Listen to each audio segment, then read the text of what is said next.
Alright, so it is 9 o'clock on Wednesday. This seems to be a pretty good time for me to go live.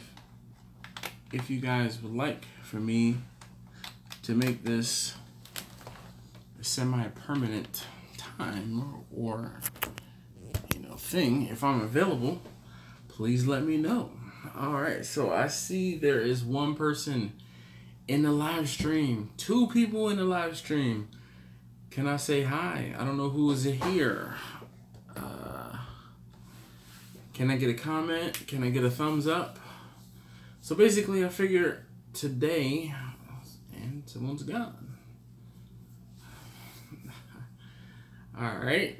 Hi, Django. Wow, we have 4 people.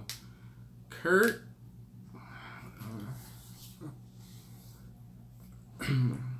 How you doing this evening, sir?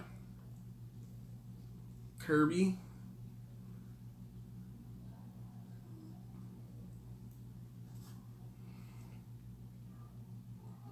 All right, Jimbo. Hey, hey, hey.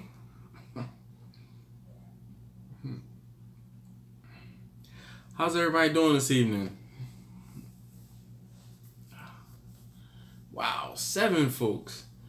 If you're here and you haven't already, please do hit the thumbs up for me. John, hello. James, hello. I guess Jimbo, maybe. How you guys doing? Alright, Kirby, where's your competition?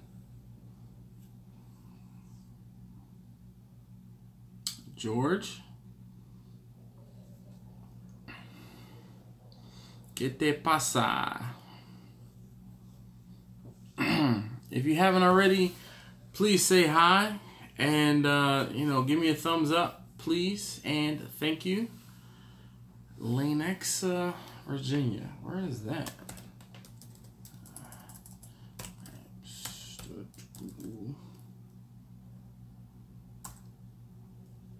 Jonathan, how are you doing this evening?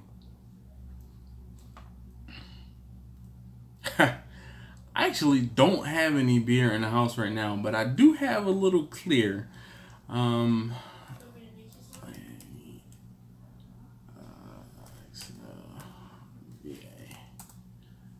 is that?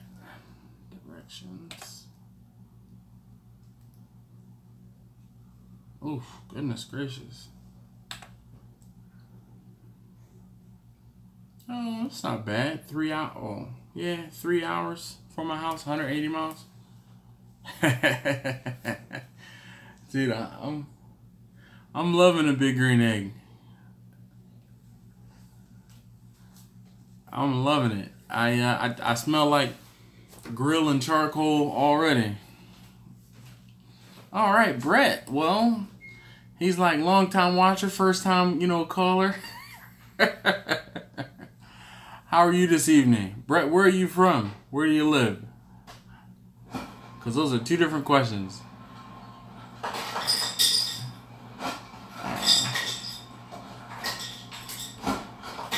Dude, 3 hours. Straight down 95. It's not too far from Jim E. Like Jimmy or Jim E. Alright. Jim Will. Alright. I see Tampa's in the house. There's something there's one in the freezer.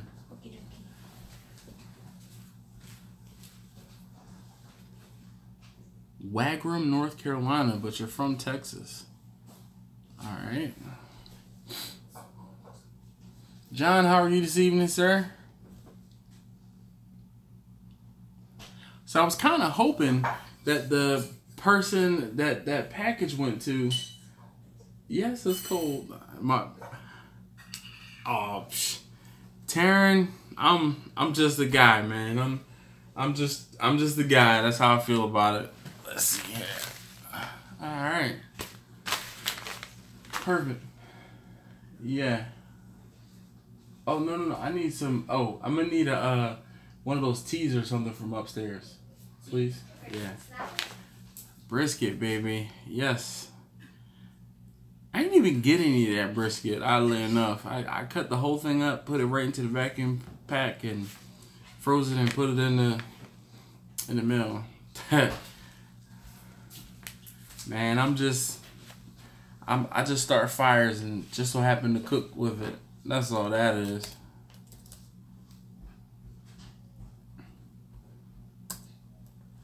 Let's see. All right, so there seems to be 14 of you here. If you haven't already, please hit that thumbs up for me. And also make sure you say hi in the comments so that I can say hi to you as well. Yeah.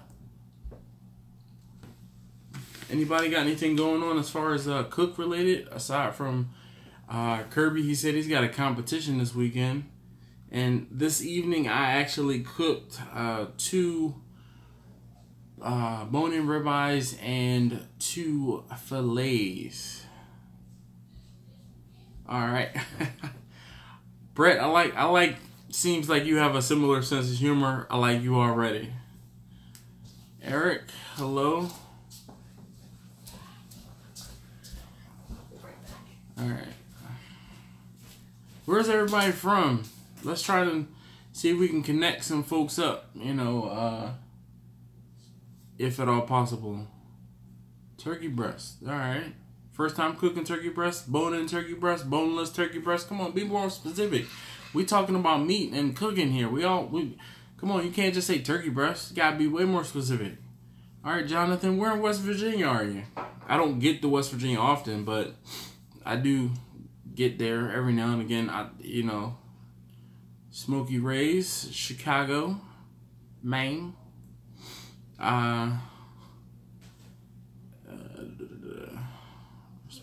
It's June 1st. Northern New York. Taryn. Where in Northern New York? More. Fill it all the way up with the T. Okay, Charlestown. Boudin. Boudin, is that sausage? Okay. Thank you. You're welcome. My clear just arrived. Can I have the tea? The tea, because I'm going to need that. Brett, deuces. Thank you for popping in. Oh, first time cooking turkey breast. Don't be intimidated. Don't cook it too long. Best advice I can give you. Messina. S-C-N-A. New York.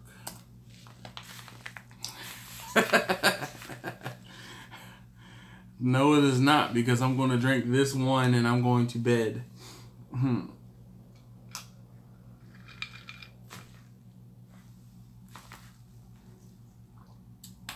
Let's see where.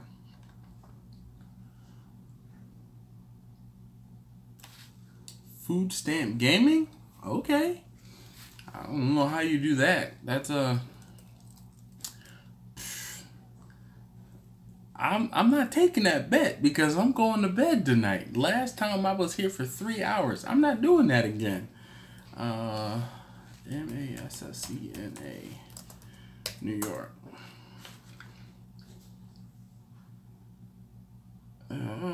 Wow. You are way up there. Might as well be in Canada.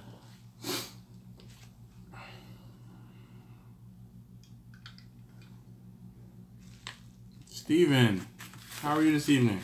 Alright, so I have 11 of you in the room apparently, or on the live stream. If you haven't already, please do hit that thumbs up for me. Greatly appreciate it. Golly, you are up there. Meh, same stuff, different day. Living a dream. I go to work, I get up, deal with my kids, you know. I hear you. Steven, I'm doing the same thing. So what do you guys think about this about 9 o'clock on a Wednesday? John says, hit to buy him a beer as well. So here's a little known fact. If you donate $5, I'll make sure I send you out a sticker. All right. I mean, that's the least I can do.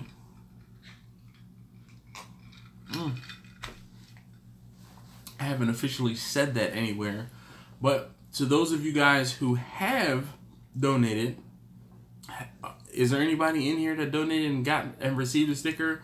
I know, John, you received a sticker, and there's the guy in Colorado, he received a sticker. But anyone else in the room or on the live stream right now, I grew up in the chat room type days, so I'm gonna keep saying room. But on the live stream that has gotten a sticker, because if you donate $5, least I can do is send you a sticker. And I don't have many of them left either. I did a small initial run of them.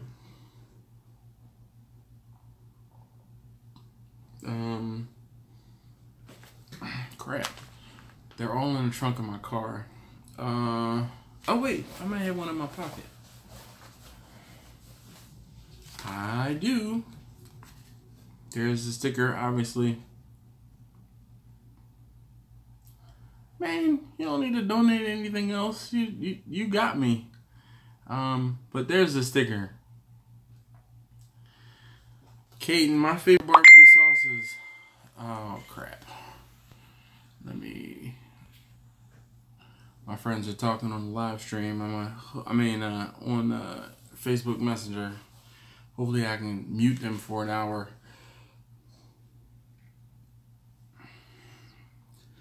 Jimbo, are you following me on Instagram?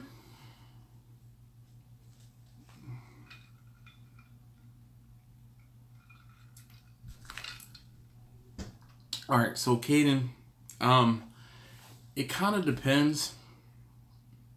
So if you go back on my Instagram page, and Caden, I'll come back to you. I'm gonna try to come full circle. If you go on my Instagram page, the guy that made my stickers is local to me. He's actually a friend of mine. Hit him up on Instagram and just ask him, hey, I saw you did stickers for, Steel Drum Smokers. Tell him Dash sent you. Actually, he knows my name is Scott. Yeah, there's a little bit of half and half in there today. But my son made it, and he put this much clear in there. So trust me, it's not much tea, which is fine. No, you're good. If you want to send me some barbecue, that's fine. I was gonna say I go on a fishing trip the week before Memorial Day, so I'll be actually out in Rhode Island. That's why I was like, that's kind of still a hike. I mean, that's probably gonna be like 4 hours. Golly, that is a little town, way up in northern.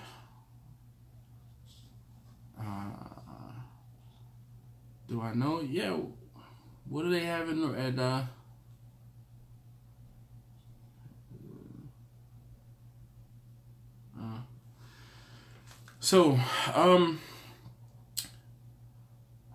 Caden Rolls asked what my favorite barbecue sauce. I grew up on Sweet Baby Ray's barbecue sauce. It's like middle of the range. Most everyone has had it. There are a couple, like there is a barbecue sauce that I'm a really big fan of from a place in Texas called Rudy's.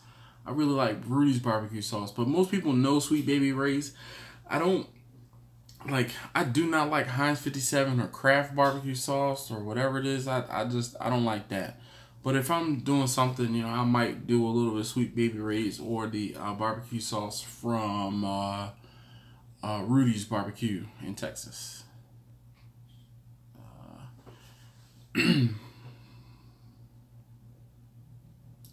Taryn, only word of caution is I don't eat pork, so some brisket, some turkey, some chicken, I'm cool with that. So John, no, tell me, what do they have at Ace Hardware? Oh, hardware.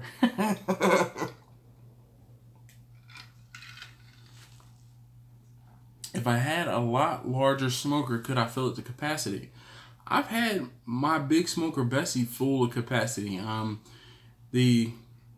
When I did that catering job, actually, if you went back and look at that video talking about increasing the capacity in the smoker. I had 10 briskets in there at one time, as well as 140 pounds or so of pulled pork.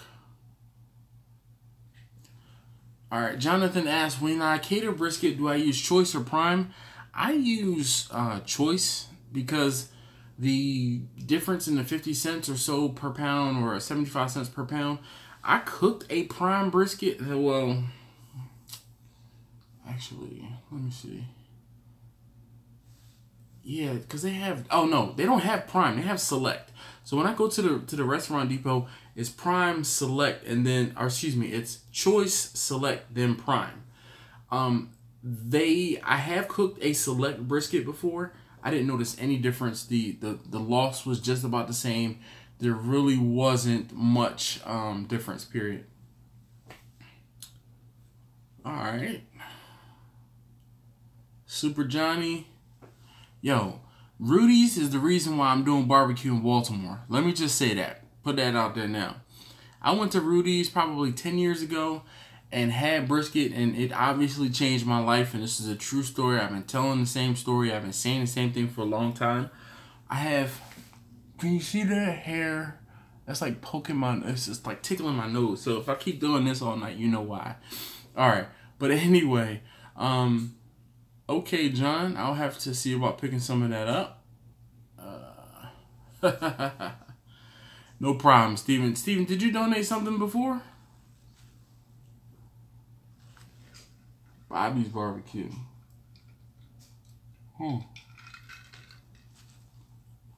Hey, Kirby, thank you. Now, obviously, what I will do is, if I can find your address via PayPal, the donation, that's how I'm going to send you the sticker.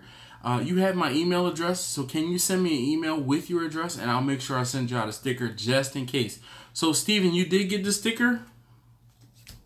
I just want to double check. So, I don't know, you might have missed it, but I said that if you donate $5 to, during the live stream, I will send you a sticker. And here is here's the sticker. It is not like a cheap sticker. This is a high quality vinyl sticker. So you know how sometimes you get a sticker, Caden? No, not recently. I have made a sauce, or like I'll doctor sauces up, but I haven't made one to say, this is my sauce, I'm going to be using it from here on out. I'll stay in my lane. All right. Steven, do me a favor. If you can, please send me are you following me on Instagram? Because that would probably be the easiest way. If you send me a direct message on Instagram. But yeah, if you send me a message on Instagram, I will send you a sticker out. Kaden asked about making sauce. So no, I haven't made, so like it's been years since I made a sauce. I have one that I really like that I use.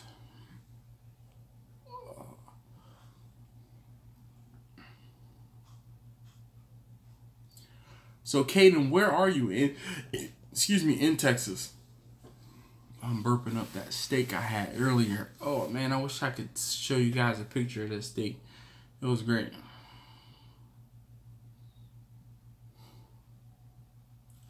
All right, Kirby Few.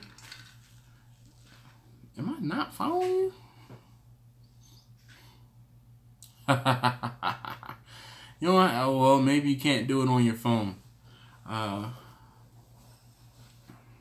Perfect.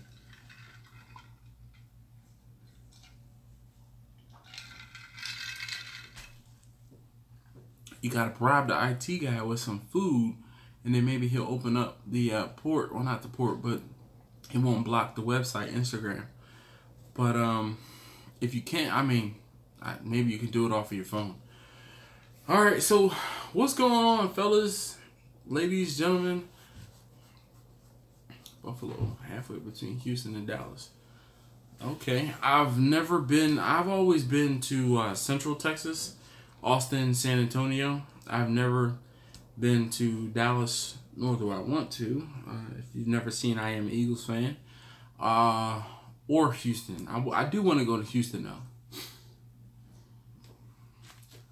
All right, so there are 10 of you guys here. If you haven't already, please do give me a thumbs up for the video, and make sure you say hi so I can, you know, say hi to you. And let me know where you're from, and let me see where you are or where you live. But any questions, any other questions you guys have out there? Buffalo, Texas. Let me see where it is on the map.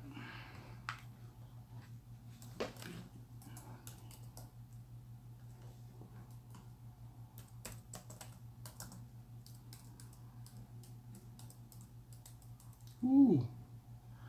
Man, it is darn near smack dab in the middle of between Houston and Dallas. That's crazy. So is there some things you go up to Dallas for and something you go down to Houston for?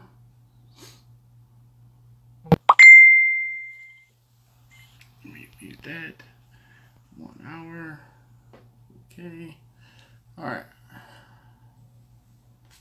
Yes. So John, on this fishing trip I go on, we catch sea bass, black sea bass, and porgies. And I've also caught a fish called a sea robin. The sea robin, it is an ugly fish, but it is a clean white fish. This is probably my 5th year, maybe even 6th year going fishing with my father-in-law. And every year, with the exception of 2 years ago, we threw the sea robins back. But 2 years ago, a guy said, man, he needs to stop throwing them sea robins back. Put one in your bag, try it out. No, there is nothing Super Johnny in Baltimore that compares to Rudy's. Nothing, maybe except mine. Sea bass is really good smoked.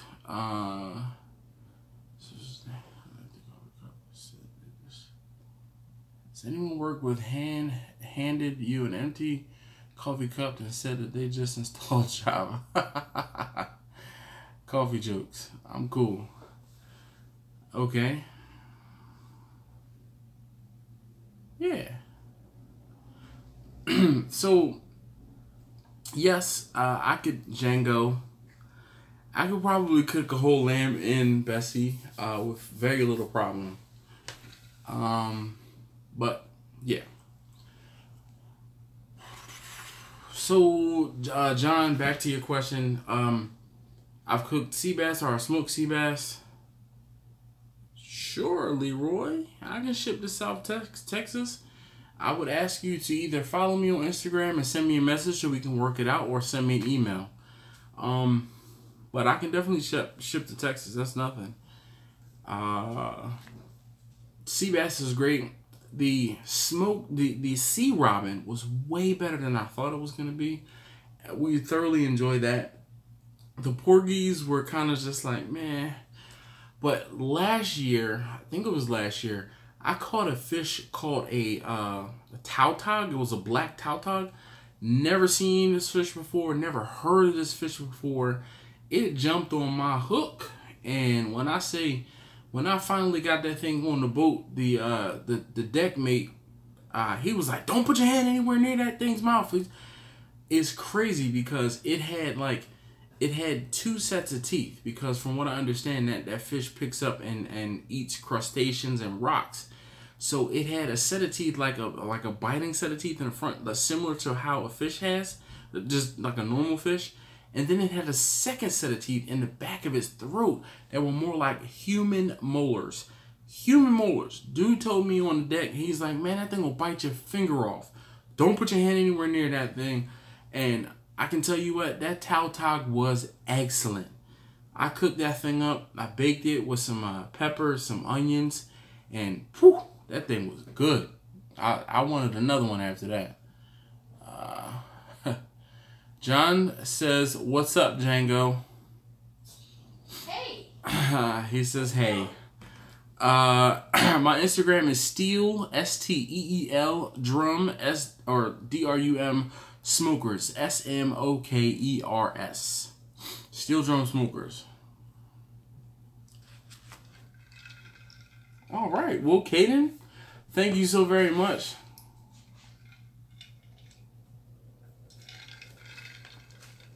Hold on. Oh, I'm about to say. Chuck, good evening, sir. How are you today? I haven't seen a 275-gallon rotisserie, but that's what's up.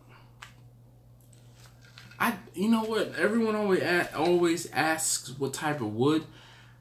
You have to keep in mind that I use primarily oak, and when I use oak, it kind of takes over the flavor of whatever else I'm cooking because I don't have enough like cherry or apple to offset that mild oak taste. So unless I'm cooking inside of Vicky, that's when I can get a differentiation between the flavors of whatever it is I'm cooking. But for the most part, I have oak. Oak, a couple, a little bit of cherry, things like that. Yeah, I cook, man. That's what it is. It's not even that it's dedication to barbecue. I cook, man. I have to cook for my kids. I cook for my, for my wife, for myself. So a lot of times when I'm cooking. If I can film a video on it, cool. I have there's been ups and downs, and recently I can see my profile. All right, Caden. If you followed me, I'll make sure I follow you back this evening. After this live stream is done, I'm using my phone to stream, so I can't jump off. All right.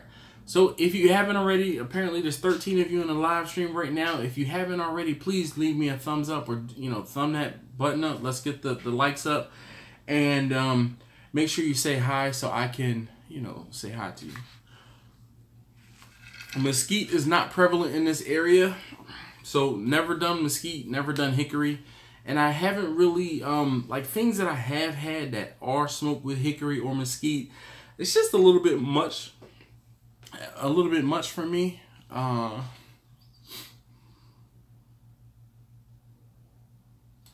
So Steven, if you are looking into a pellet grill, Rectex are pretty good, Traegers are pretty good. I mean, it's to me, it's all about your budget and about what you can afford. And Yoders are good as well. John, I think John is in here. I think he has a Yoder. John, do you care to pipe up about your Yoder smoker? Oh, well, there you go. John did pipe up about his Yoder smoker. See? You know what's crazy? All right, so he's got the Yoder smoker 640. No. Johnny never marinated a brisket. No. Thank you. I'm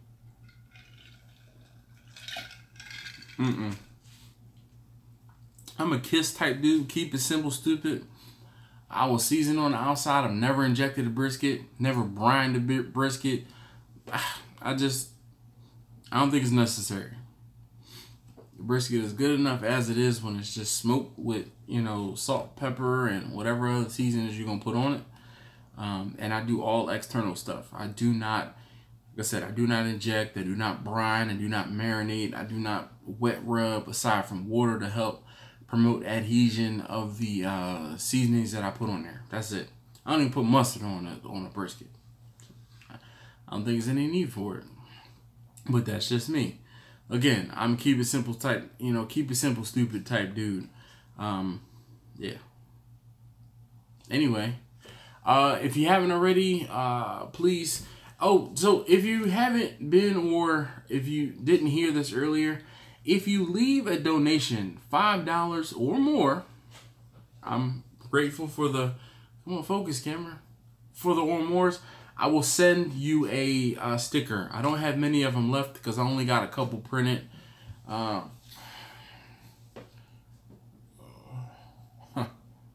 Alright, Caden, I will definitely make sure I follow you back.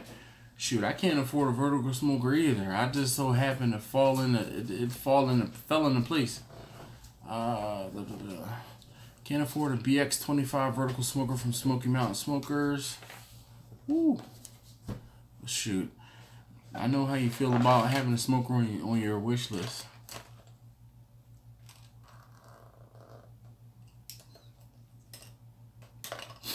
All right, John swears by his by Yoder. You know what I do with apple cider vinegar? I drink it so that I can cure indigestion. That's about it.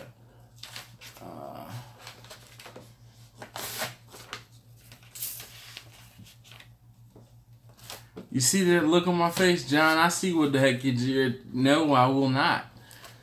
That's not worth $25 to me. John's trying to get me drunk tonight.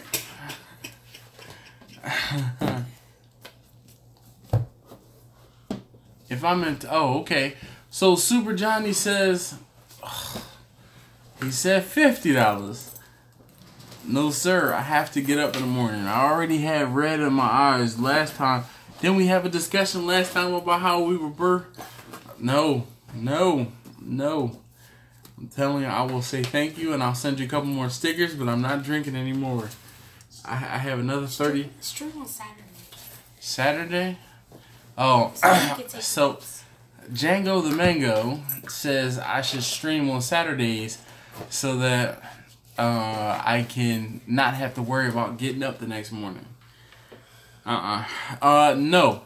I like to drink beer. I do not like to waste beer. Therefore, I don't cook with beer.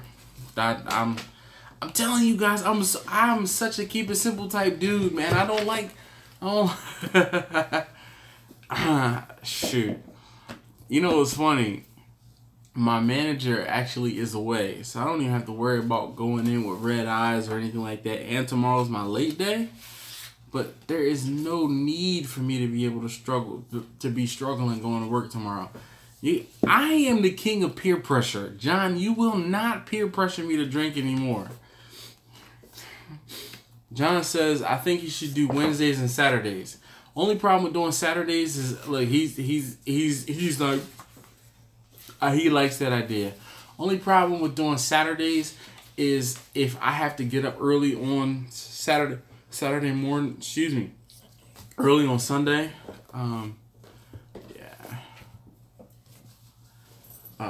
Yeah. But Wednesdays, I'm starting to get into the point where I'm like, it's about 9 o'clock. Do I have anything else to do? I have a couple videos I need to edit. I'm like, I have a bunch of stuff I've shot that I need to edit. What kind of brisket do I buy? Choice, Prime, or something different? So I get my brisket from the Restaurant Depot, and this will kill two birds with one stone. I get my briskets from the Restaurant Depot, and at the Restaurant Depot they sell, or I buy Choice. There's Choice, and then there's Select. The Select is like 50 to 75 cents more per pound. And I have cooked Select briskets in the past, and I have not found a difference in quality, honestly. No. John says he's upping it up to $100. No, dude, you're not tonight. I know better. Hobo Nicole? Alright. Hobo, where are you at? Where are you? Oh my gosh. Select is below Choice? Nah. Then, I get Choice briskets. So maybe they have Choice, and then whatever is above Choice, I thought it was Select, but I could be wrong. Leroy, unfortunately, the only problem with that is I typically try to do these live streams later at night for the simple fact that they make too much daggone noise. This is why I do these at about 9 o'clock on a Wednesday, or if I'm out in the garage. On like a Saturday morning. All right, Caden. Good evening. John, you cannot punk me, sir. I see, but not right now, dude. All right.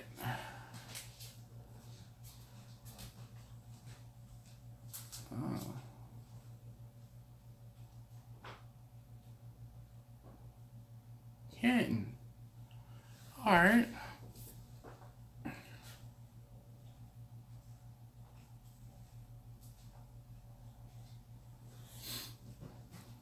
All right, Nickel. Okay. Hobo Nickel. Q&A on Wednesday and a quick loose and live show on Saturday. Maybe 30 minutes while you're in the backyard or whatever. Only problem is, a lot of times where I found, I actually tried to do a live stream this Saturday morning while I was at baseball practice with my son, but people came over and started talking to me. I ended up deleting the video because by the time I got live, there was nobody that was on the live stream, so I deleted it. But I did, trust me. All right, so Steven says, have a Q&A on Wednesday and then a live loose. All right, so I did read that one. I heard you mention before that it doesn't take 10 to 14 hours to do a brisket. It doesn't. Why have you found that you can do them in 8 hours or so? Because plain and simple, and I've said this before, once you finish getting your smoke on the brisket, increase the damn temperature. Duh.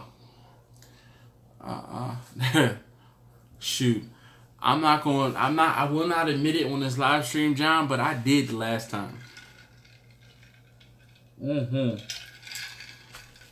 Here's the other thing, Tyler. Most of these folks that are talking about leaving a brisket in for, 10 to 14 to 18 hours, they might not necessarily be getting paid. They might be doing a backyard type thing or just cooking for themselves. When you're doing a competition, you do not have 10 to 14 hours sometimes to cook a brisket. When I listen to Cosmos Q, when he talks about cooking this brisket hot and fast. I don't necessarily agree with the things that he was saying 100%, but what he was saying, it made sense to me once he said it. But that's just the difference between brewing a beer for 90 minutes or brewing a beer for 7 days. I might brew mine for 5. Hopefully that makes sense. I'm good at analogies every now and again. Yep. That's it, man. You have to, Leroy.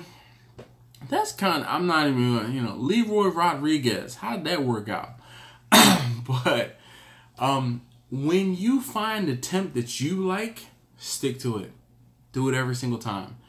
Do it the same way every single time. So apparently there are 20 of you here on this live stream, and I only see 16 likes. If you haven't already, please hit that thumbs up. And if you haven't already said hi, please do down in the comments, and I will make sure to address you and, go from there. Jimbo. Perfect. Nail right on the head. I usually don't, 6 hours on a small brisket, yeah, I usually don't even do that short. John, you are exactly correct. Not only is time money, time is fuel. Hell no. No worries, Tyler. Kingdom, all right. Kingdom Barbecue Catering Service and Kingdom Sweets. All right, you found my channel not too long ago, and I went back out to your channel, and I saw that little video of you guys. I believe you guys doing an event. Big ups, props. Thank you for coming in and hanging out on a live stream. Hobo Nickel. That guy who has 24 hours to cook a brisket at 200 degrees, he's got way too much time on his hands and nothing else better to do. He probably enjoys watching paint dry and grass grow. No, we're not doing that. No, John, no.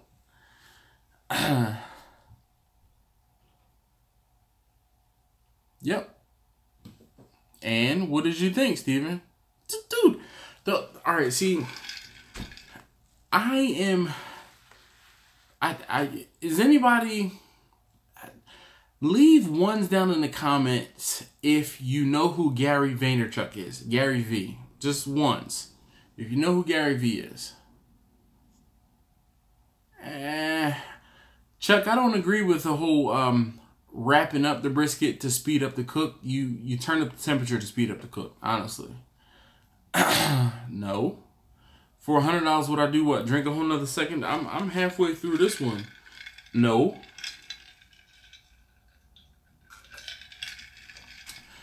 Gary Vaynerchuk says he's a practitioner. Medium red temperature, smoke ring. Let's come out, bite, penetrated about 1/8 of an inch. All right, Steven. So that's exactly it. The whole thing is, or the reason why that pink penetrates down into the meat is because the meat is cold and the outside is warm. And as the meat warms up from the outside in, that's when you get that smoke ring. Now, what ends up happening is you lose the smoke ring when the temperature outside equalizes with the temperature inside. So once the heat penetrates down into the outer edges of the meat, that is when you lose that smoke ring. So if you're trying to go for a competition, and if you take a brisket fresh out of the refrigerator or even partially frozen and put it into your smoker, you will get a killer smoke ring because it's so cold on the inside and the heat is traveling on the outside in, and that's what gives you that pink.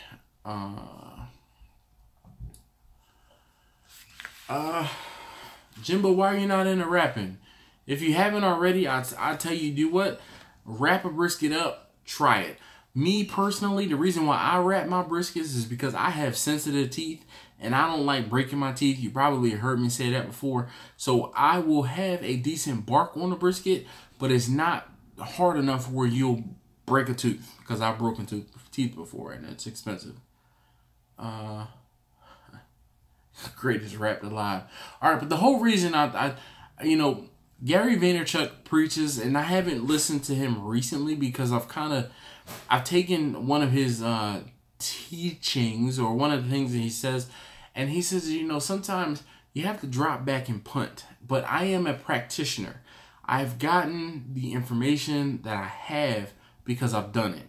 If I tell you guys something, that means I've done it. I'm not just guessing, or I'll tell you if I'm guessing, but usually, funny, Django, go to bed.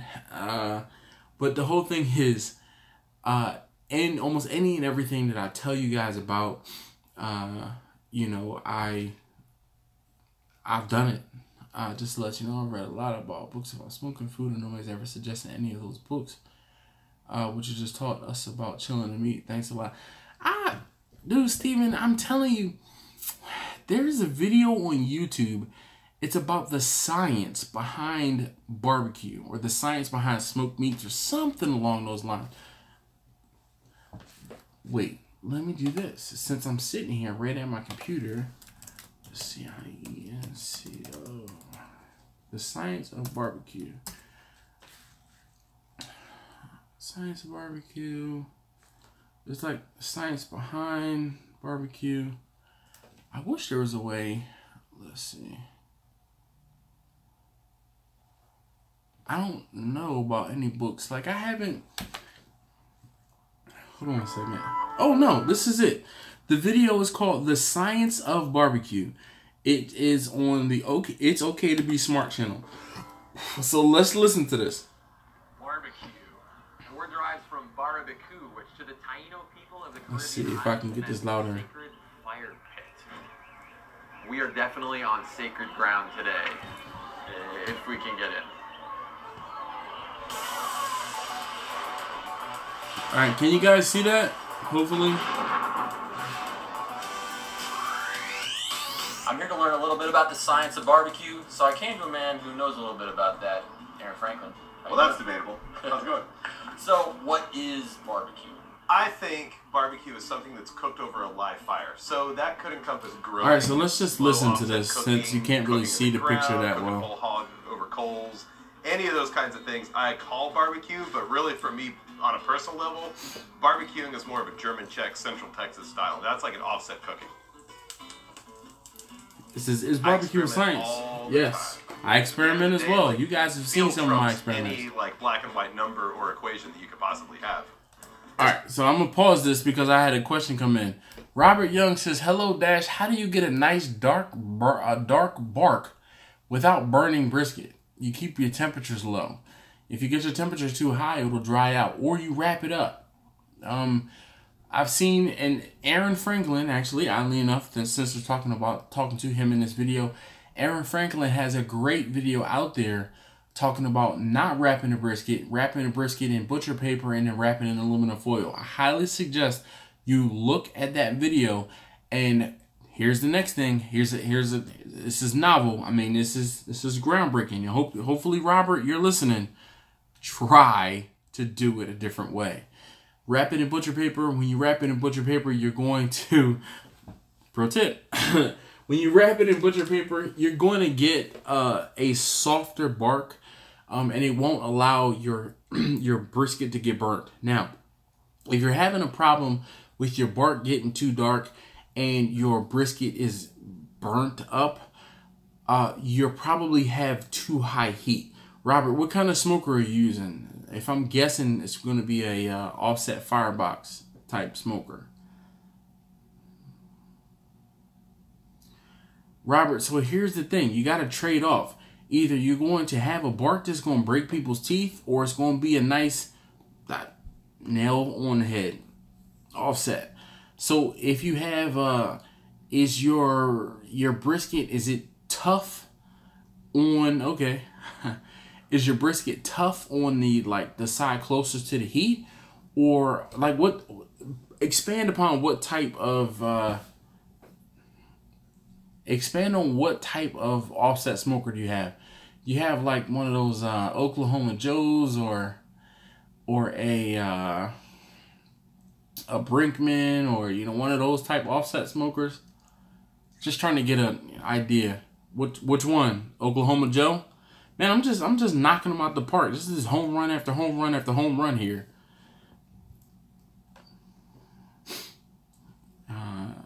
Usually, if you're getting too much heat, or excuse me, if you're getting too much heat and you're burning, dude, I mean, I can't guess anymore. If you haven't already, make sure you take right on your baffle plate closest to, okay, that sucks. Chicharrones on a smoker end up getting chewy rather than anyway. If you have on your offset, so you have your firebox, let's say your firebox is over here and your chimney is over here and your brisket's in the middle. If you haven't, make sure to add a water pan into that smoker. You might have a baffle plate in there. If you do have a baffle plate, put it in there like right as soon as the heat comes in, because that'll help bring down your temperatures. What temperature are you seeing on the thermometer on that Oklahoma Joe? Robert, talking to you.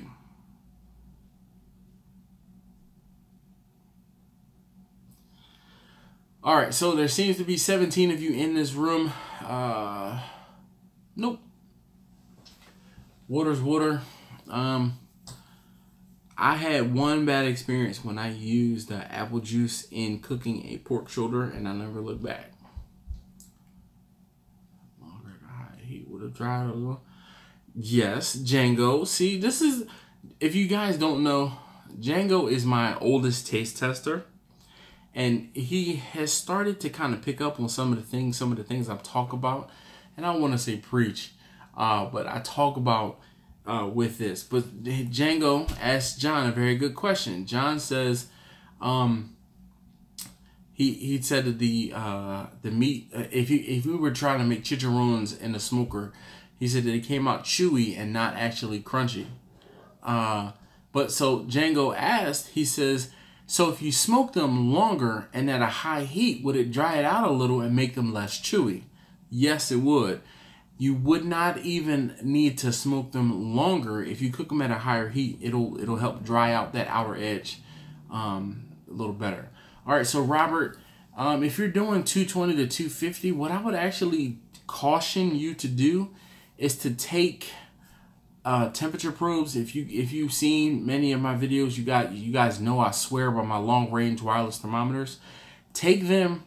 And no, we cannot try it now. We do not have chicharrones. We don't have any pork belly. But maybe, you guys are funny having conversations in the comments, But, so, maybe. Maybe, Django, maybe. Robert, I would caution you to start a fire and to get your thermometer up at the top to tell you it's at 250 degrees, and then actually take a probe and put it on the side closer to the firebox and then the side closer, closer to your chimney, so you can actually see what those temperatures are, because that thermometer up here is going to be different than the thermometer down here and the thermometer down there. Is it me, or does anyone else laugh or crack up in your mind when you see someone talking about a barbecue video and they say, look at my thermostat, it's showing a temperature of... That's not a thermostat, that's a thermometer.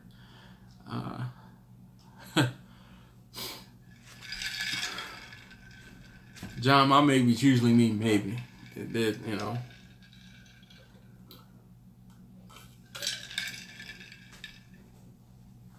Alright.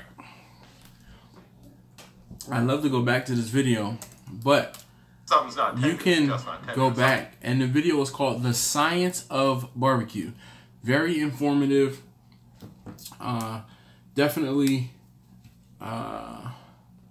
informative. I watched it years ago. This video is actually 4 years old. I watched it years ago, and I learned something. So does anybody have any other questions? All right, so there are 19 of you in this on the live stream. If you haven't already, please hit that like button and give me a thumbs up. It greatly helps the channel. I am very happy to help anybody answer any questions. No problem, Robert. So like I said, the best thing I can tell you to do is introduce some moisture into that cooking chamber. And when you introduce moisture, it will help to lessen the hardened or the burnt part of the brisket. But I tell you, even if you don't wrap it wholly, just maybe, yes, well, air conditioning and heating. Even if you don't wrap it tightly, just put a cover on it. If you go back and look at my, yep, exactly.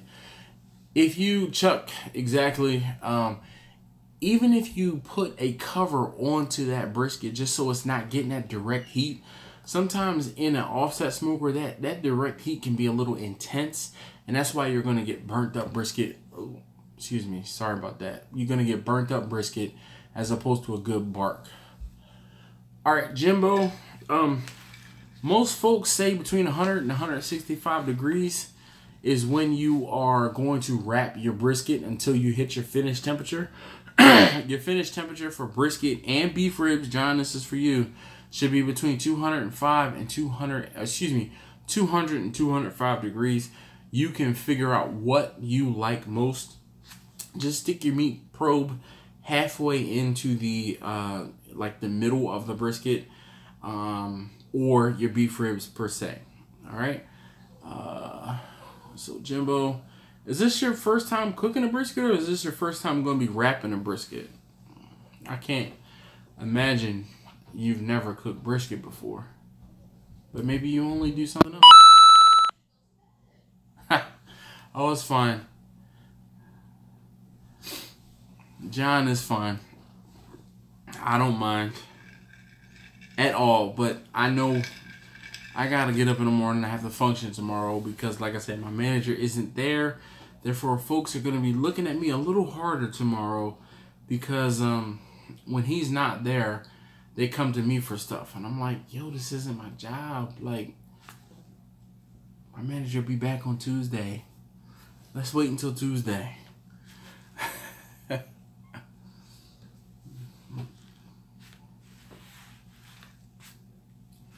All right, any other questions out there, guys? Because we are coming up on 10 o'clock, and I'm drinking slow tonight.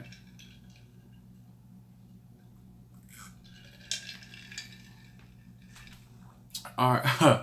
So, John, what'd you do? Go in there and tell them they had to order them and have them, you know, there in the store for you?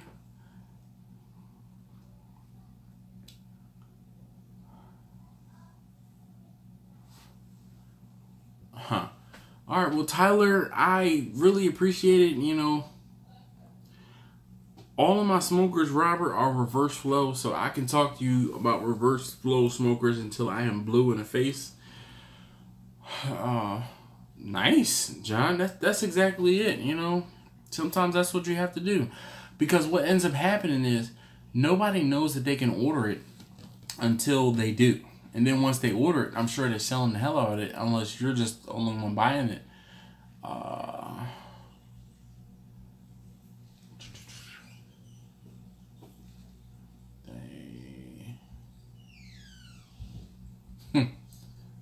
Well, John, that's how you make a statement.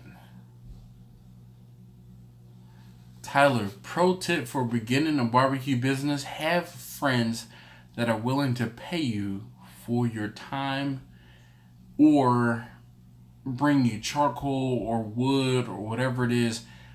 Even if they bring you food,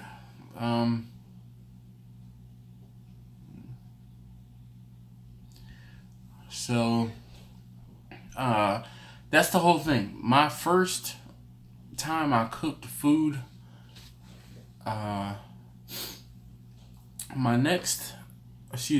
sorry, I'm doing a couple things here. Watch the video on shrinkage. That's a good one. But I'm sorry, where was I going with this? Too many questions at the moment.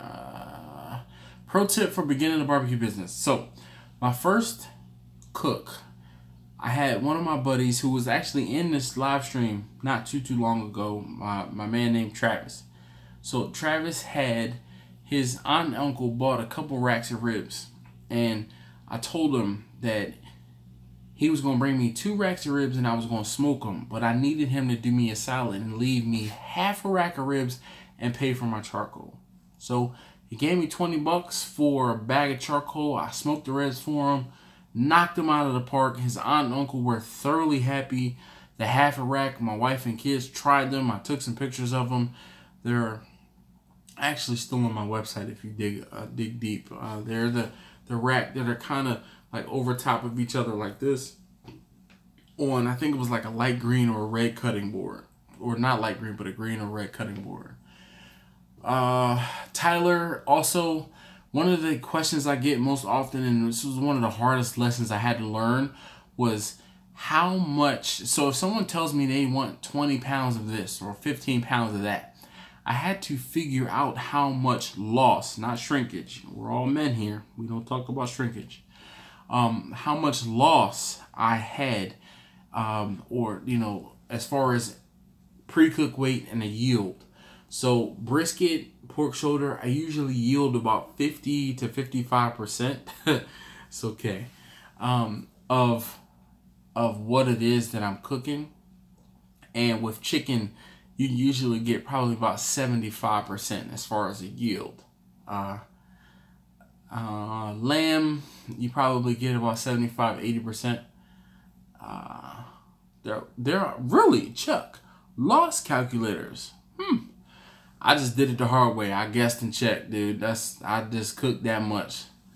Social media and Instagram, a lot. All right, so Tyler, here's the thing. Tyler, where are you geographically? You said Texas, right? Are you the one that was in the little town in Texas?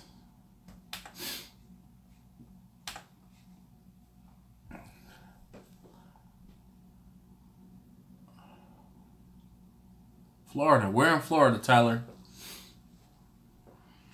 Come on, man.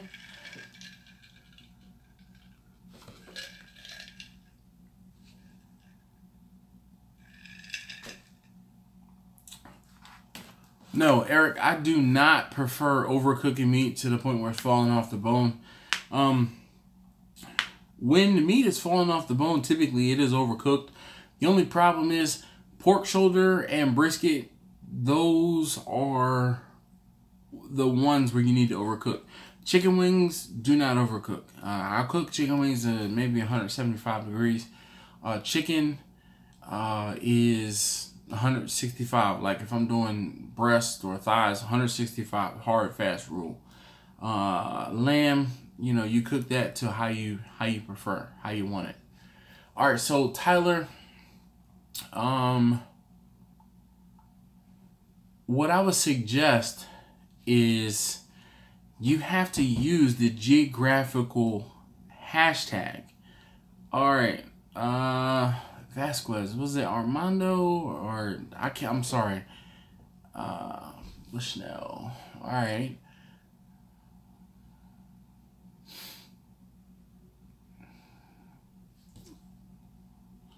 All right, so geographical hashtags are going to be your friend. And then what you're going to do is you're going to tag everything that you cook with a geographical hashtag. But what you're going to do is you're going to spend time, first and foremost, if you're on social media, make sure all your stuff is not private. Anytime I look at somebody, anytime I look at someone's profile or Instagram page or Twitter and it's private, I will never look again.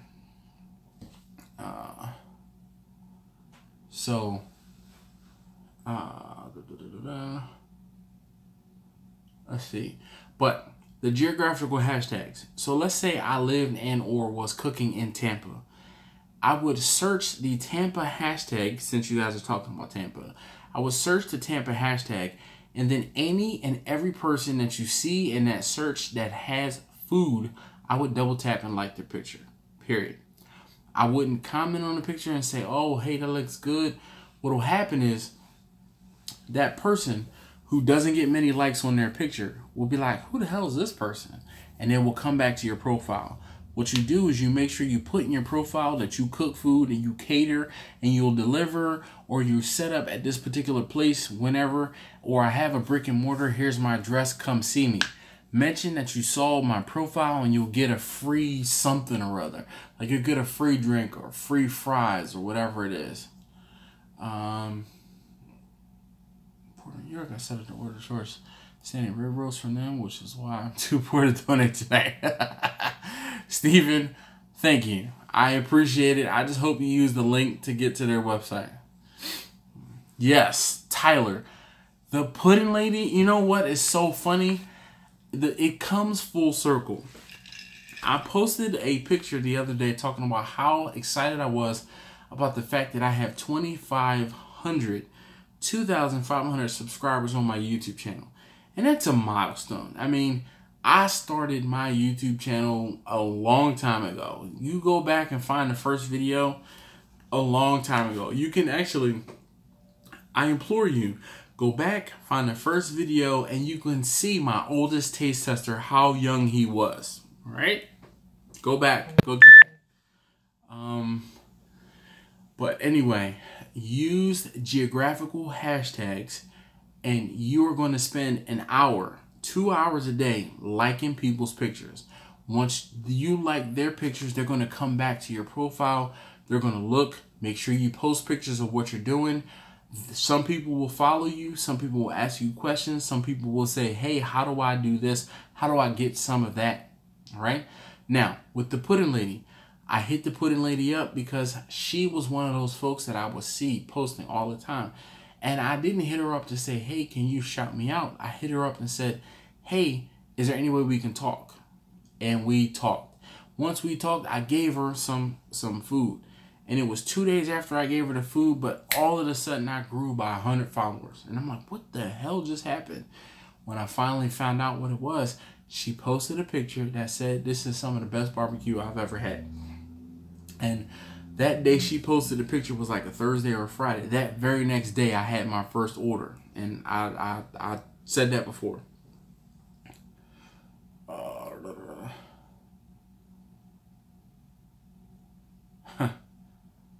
Yes, Steven, it was very good. It was very, very good.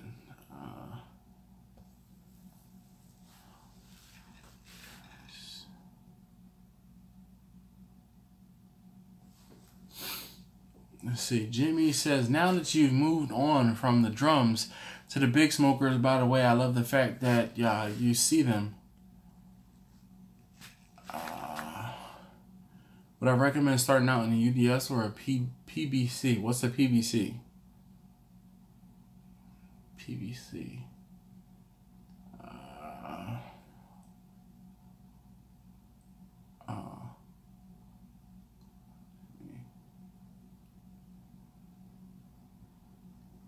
What's a PBC? Oh, Eric, thank you, sir. that Big Green Egg so far, and I just cooked on it tonight, actually, pit barrel. So here's the thing. Ugly drum smoker pit barrel is the difference between a Big Green Egg and a Commando Joe or whatever.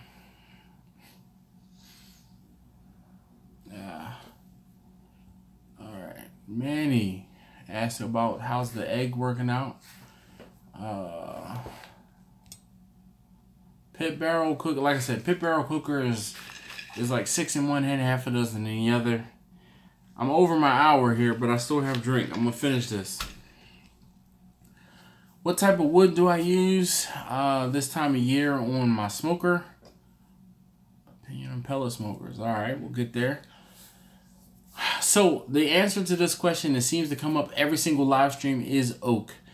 Oak is the most prevalent wood that I have in my geographic, area.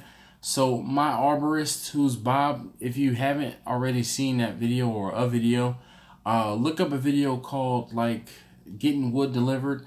And my arborist, he's like 82 years old. Bob is the best. Little teeny white guy, brings my wood and he just dumps it out in the yard, and then, I have to stack it up, and Bob is hilarious. He's an old dude that has good stories, and he's just a cool cat, really. But in my area, again, the most prevalent wood is oak. So I have oak, I have cherry, I have apple, I've used mulberry, I use locust. There's a couple different other types of wood in this region that are prevalent that I get from time to time. After, like I said, my man Bob cuts them down, he lets them season, then he'll split them up and then he'll sell them back to me. All right, so look, there's 15 of you in this live stream. If you haven't already, please hit the thumbs up button for me. Also, I'm gonna just start advertising. If you leave me a donation of $5 or more, I will send you out one of these high quality vinyl stickers. These are ones that will, they'll last for a good long time, and they have the little air vents or tunnels in them. I don't know exactly what they're called, but sometimes you use a sticker or have a vinyl sticker, and you'll get bubbles in them. The bubbles will come out of this because this is the same type of vinyl that they use to put on like vinyl wraps or vinyl wrap a car. So high quality here. If you missed it. Mark, what's up, sir? Mark, man, dude, I appreciate you coming through and commenting on almost every single video, giving me tips and advice on things I need to change or do better or do more or do less of. All right. Opinion on pellet smokers. My opinion on pellet smokers is I would love to try one out. It seems to me that the pellet smokers are great, though I have never used one. Now, I know John, are you still in the room? Are you still on the live stream?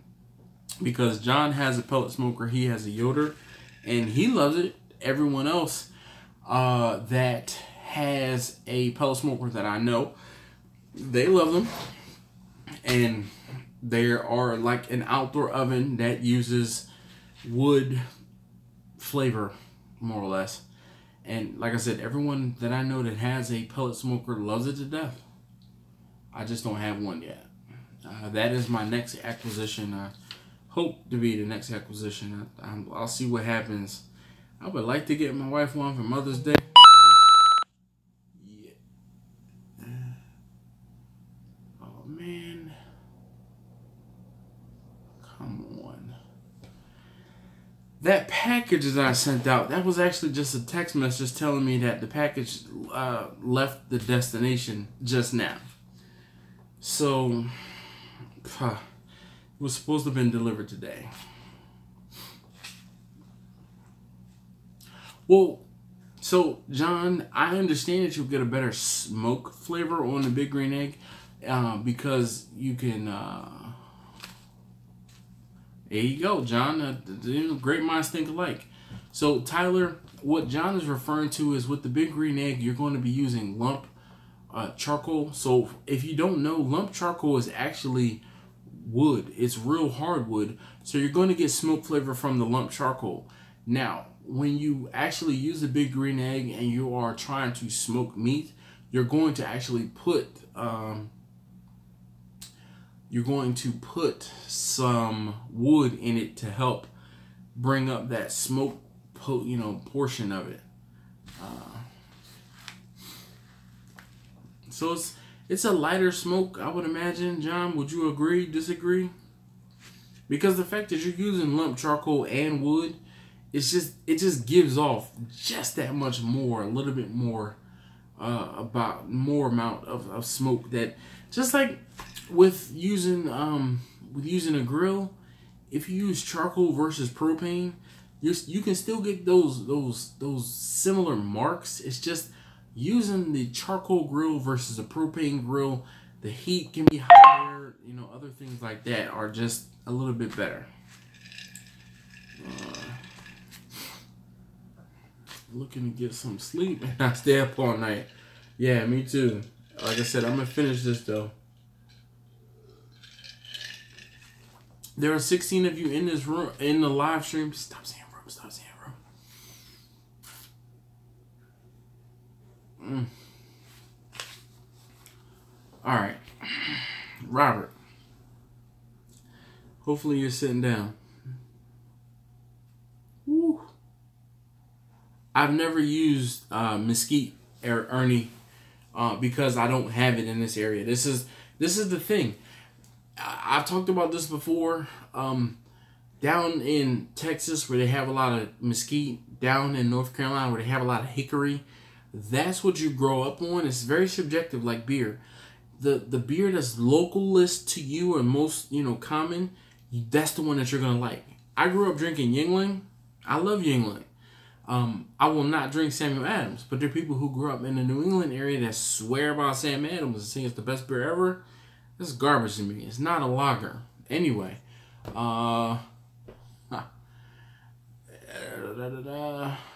Robert says it's a lot of work getting a catering license or getting, a catering license.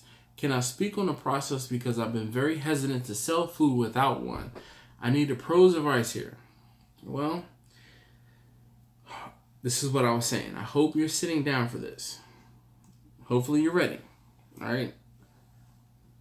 George, welcome back. I don't have a catering license.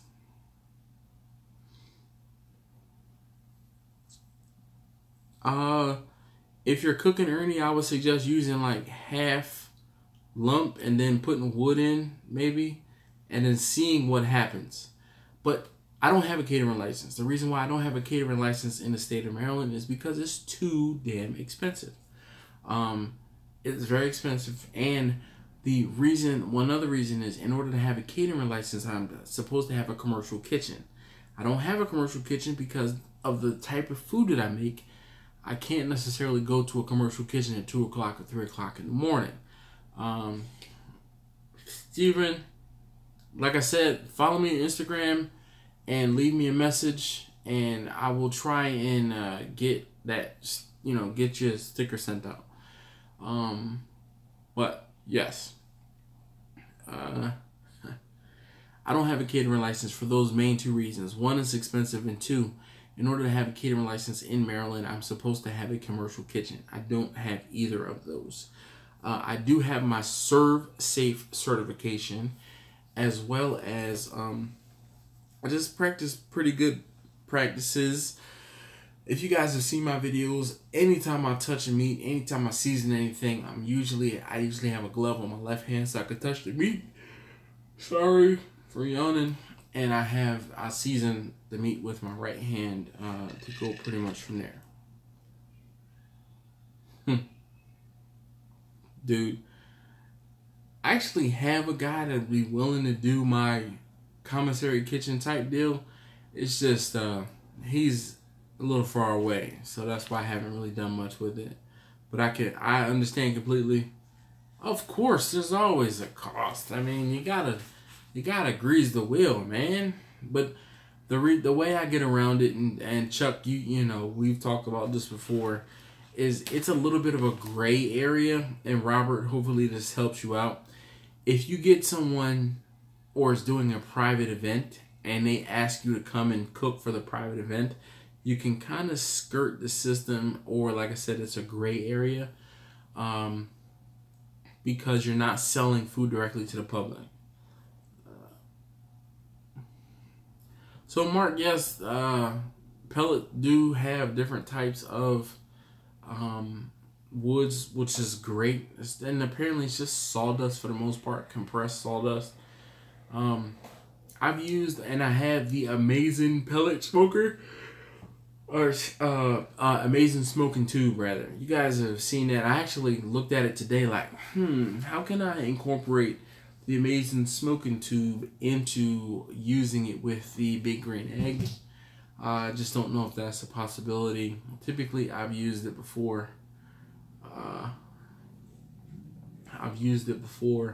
With my wife's propane smoker. Propane grill. No problem, Robert. Again, like I said, I'm a keep it simple type dude. I looked into it, and then, you know, the whole thing is the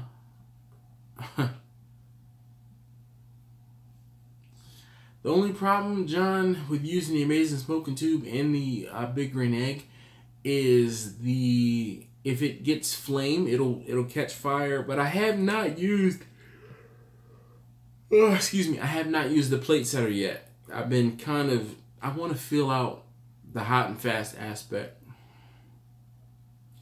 I have thought about putting it on the rack. I just don't want it to hit. Yeah. I have not hit the, like I said, I've been trying to cook hot and fast. Ernie, here's one thing you should know about me is I burn at both ends. I have zero problem getting 3 or 4 hours sleep if it's for my YouTube channel. Like, I actually have, oh snap, now that I think about it, I'm going to apologize now. I do not have a video ready for tomorrow. I was supposed to be editing a video this evening, and I ended up going out with my wife and my daughter. They wanted to go shopping, so I went out with them. Darn. It's only 10 o'clock, though. I might have to work something out. Lumberjack pellets are 100% flavored wood.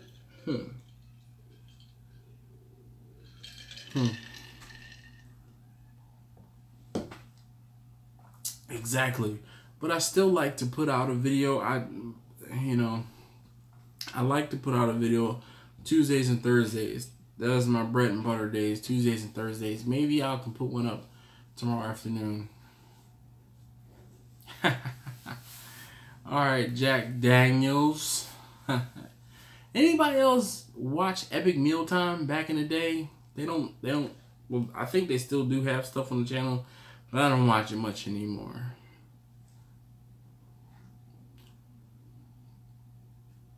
John. No, sir. Not at all. Epic Mealtime was, they cooked with a lot of bacon and Jack Daniels. This Canadian dude. You know what, Eric? You're right. The live stream does make it even. And I guess, I'm a keep it simple type dude, man. I keep telling you. I have no problem telling you like it is, you know, how it is and not how it should be. That's for daggone sure. Yeah. But I've really, hold on, time out. I thank you guys, the 15 of you that are still here. Thank you so very much for hanging out with me. You could have been anywhere in the world. I say that, you know, tongue in cheek. But it's true. Really, you did not have to hang out here. Justin Wilson, the Cajun cook. Was he on YouTube or on like TV?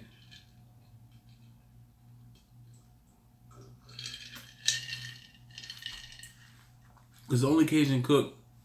Is that the one? Is that the older white guy with gray hair? And he said, "I guarantee." That dude. I just didn't know his name.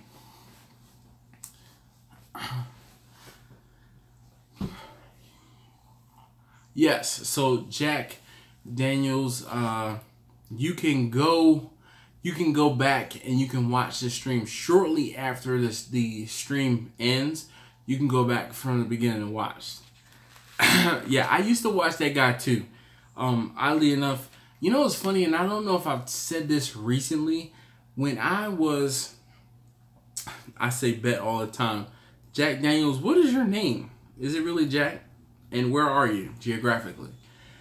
When I was younger, when I was 16, I was looking for my first job. I vowed I would never work in food service. So my first job was actually at a Modell's Sporting Goods, just outside of Philadelphia. But now look at me. I said I didn't want to flip burgers. Now look at me. Flipping burgers for hire. Cooking brisket, cooking pulled pork, cooking ribs, cooking chicken. Yeah, he did, Ernie. You can say shit. It's okay. I won't tell anyone.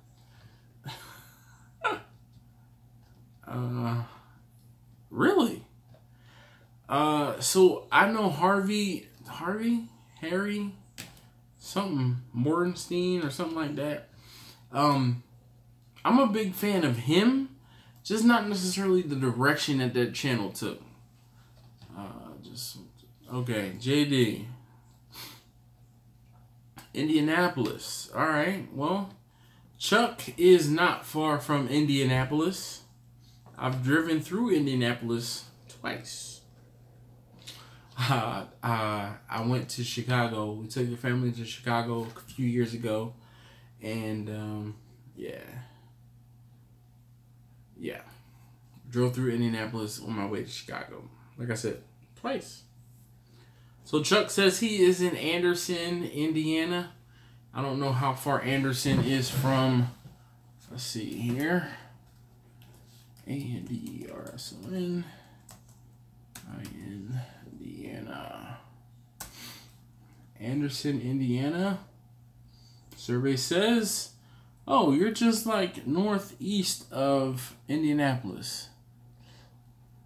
Huh. Funny, you say you're from Chicago, now you live in Indianapolis. I was on my way to Chicago when I passed through Indianapolis. Alright. Well, Chuck and JD, okay. Maybe you guys can link up. Y'all can talk about my videos together in person. When I was... Alright.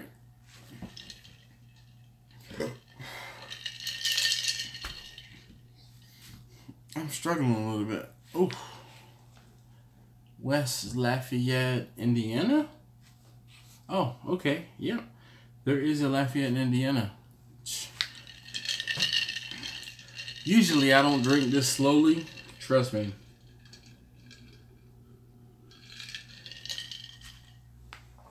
It sure is looking low. Look, this is what I'm going to do. I told you before, my biggest taste tester, he put, it was probably about this much clear in there. It was a little more than halfway.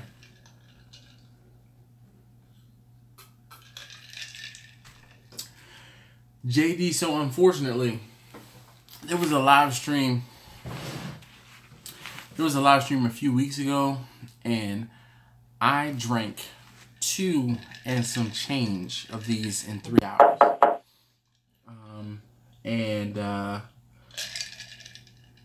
I was pretty torn at the end of that stream, to the point where I made the video private because, yeah.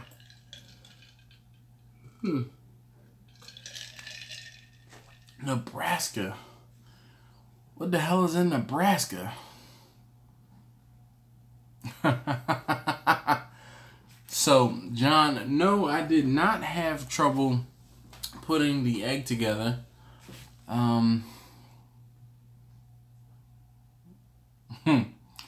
JD, I'm 6 foot, about 340 pounds, and yeah, I can throw back, I can throw down, and like I said, this is clear.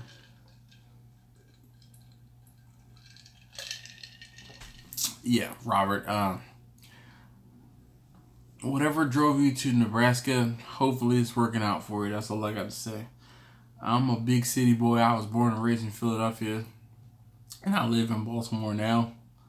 I don't know what I would do in Nebraska aside from drive myself crazy. But maybe there's some nice flat roads, some straight flat roads in Nebraska. I drive real fast on them. How about that?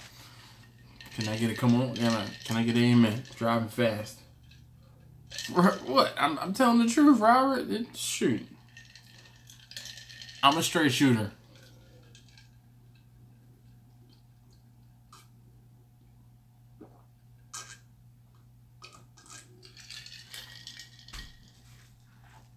Sorry.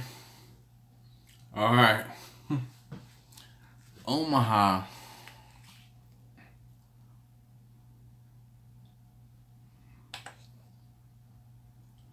I'm all about geography. I mean, like, what is there to do in Omaha?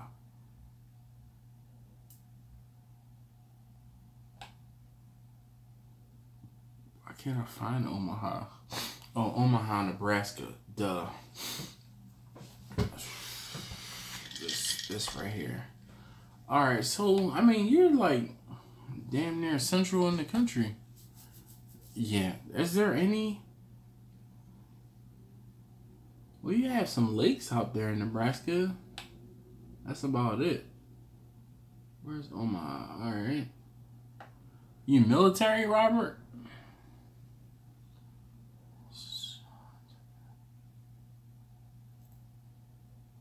Well, JD, man, I appreciate you,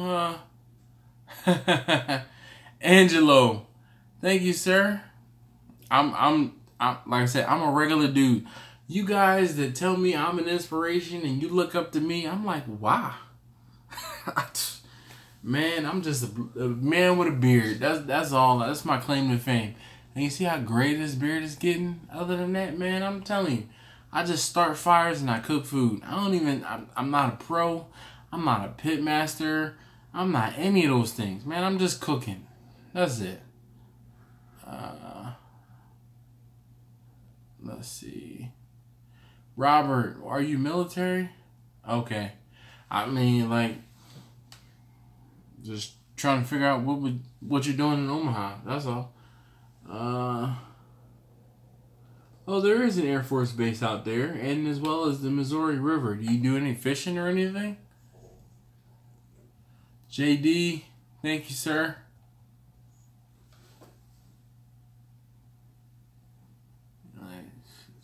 Yep. Well, JD, man, I'm telling you, so I started saying this a little while ago. It came full circle. When I posted a picture talking about how I just hit the milestone of 2,500 subscribers on my... Alright, Robert, I get that. When I posted the video talking about how I had 2,500 subscribers on my YouTube channel, she was like, oh, really? Bet. I need to hit you up about some YouTube advice. I've been thinking about starting a YouTube channel. And I was like, yo, I owe you. I got you. Hit me up. Let me know when you're ready. And I'll tell you any and everything that I can. And she's like, you don't owe me anything. I'm like, shit. Yes, I do. I owe you something because you helped me out. Like, definitely. I wouldn't be where I am right now if I hadn't stumbled upon her Instagram page and gave her food. Point blank. All right. We are almost at the hour-and-a-half mark, and I'm going to finish this.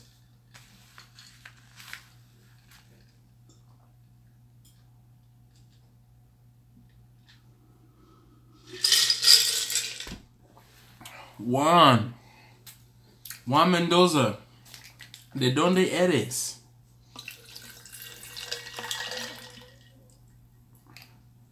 So, if you guys didn't know or didn't see earlier, I am drinking a Snapple half and half. Hopefully this is the right side up for you, or right way up for you. I had some clear in here with this, but I finished the clear so far. So, mi español es más o menos.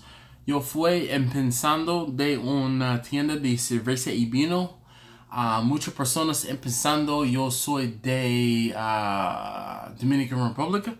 So, muchas personas hablando conmigo en español. Alright. So, the whole thing is, what I just said was I used to work at a beer and wine store. The beer and wine store was actually owned by a Puerto Rican. The guy was from Puerto Rico. A lot of Latinos in the area. Oh yeah, John, tú hablas español también, right? ¿Sí o no? Alright, so the whole thing was, dude, I am a man of very, or many hats. I'm a jack of all trades and master of none. But the whole thing was, the guy that owned the beer and wine store was Puerto Rican. So there, I worked with a couple of people from Colombia, Barranquilla, all right? I worked with a guy from Nicaragua. I worked with a girl from Costa Rica. There was a couple other Puerto Ricans that were family of the guy who owned the place. It was like all of the Latinos used to come into this beer and wine store. And all of the Brasileiros used to come into the beer and wine store. And all of the Salvadorians, Sabatrucos used to come into the beer and wine store. So they used to look at me. I'm like, yo, you a light-skinned black man, or I am a light-skinned black man. And they would start talking to me in Spanish. And I'm like, what the hell are y'all talking about? I don't know what y'all talking about. So I used my few years of Spanish that I had in high school, and I used it to my advantage. At the time, I was working at a bank, and there were guys that used to come into the bank who were from El Salvador. They spoke like no English. So what I did was, while I was sitting at the beer and wine store, I would talk to the folks that were from the Spanish-speaking countries, and I would get them to teach me Spanish, as I would I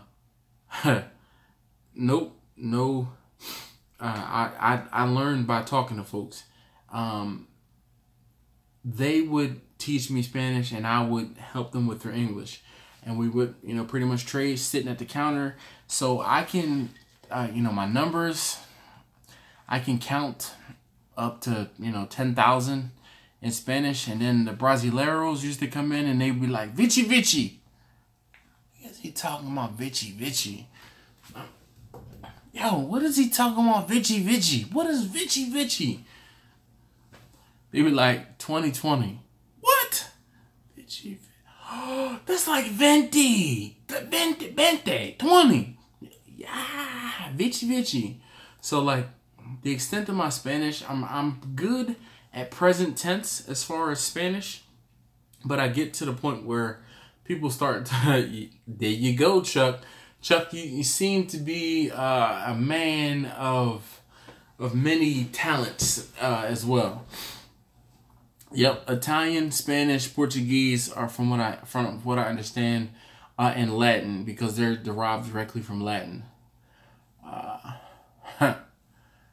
Well, that's the problem I have, Eric.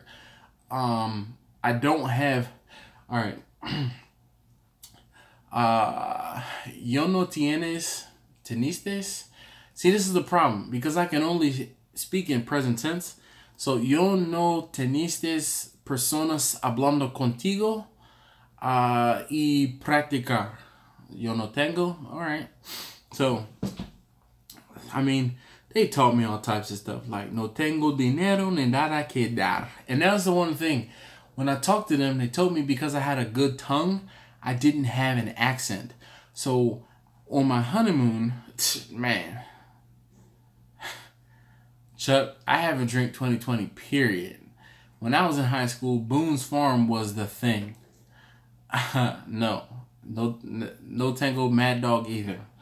But, so, like I said, present tense, yep, the Boone's Farm, man, whew, the Fuzzy Navel, man, ooh, goodness, I could tell you stories about that, but that's for another live stream.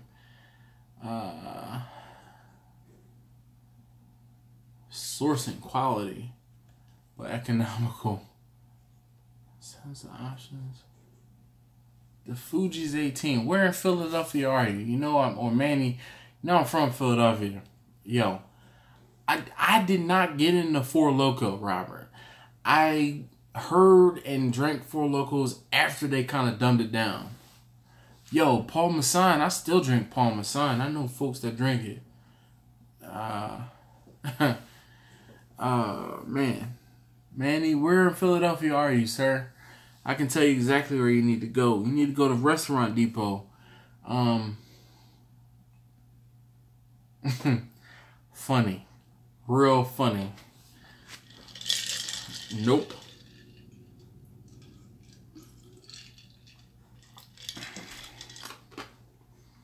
Come on, Manny, hurry up. I need to go to sleep. Germantown. E&J, VSOP all the way. We're in Germantown, dog. I grew up in Mount Airy. I grew up right at Provident and Wadsworth. GNS. All right. We're in Germantown area. I went to church at Germantown and Haynes at Jane's Memorial. For the most part. Somebody just seems like they commented on the YouTube video. Let's see here. Crown on the Rocks is the only way to go. I agree. I like Crown Apple. I definitely like Crown Apple a lot. Crown Apple and Cranberry, if you have never had it. From New Jersey. Well, where in Germantown do you live, sir? Whew. Man, I'm on a budget. I don't drink Johnny Double Black. And I'm not that big of a Johnny Walker. That's a whiskey. Man, there's nothing on the smoker right now.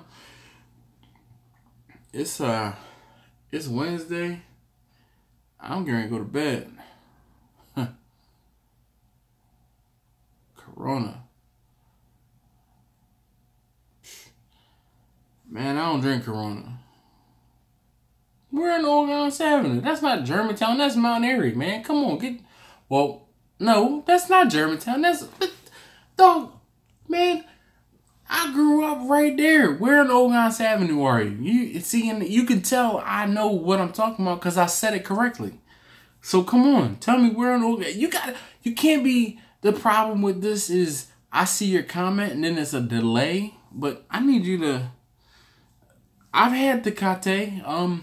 Again, when I worked at that beer and wine store, I tried a lot of different beers. I probably have a 120, 150 beer bottle collection. And looking at the bottle, I can kind of tell you almost everything about that particular beer. If you want a good beer to try, I'd recommend Pilsner Urquell. It's a Czech beer. It's very clean and crisp.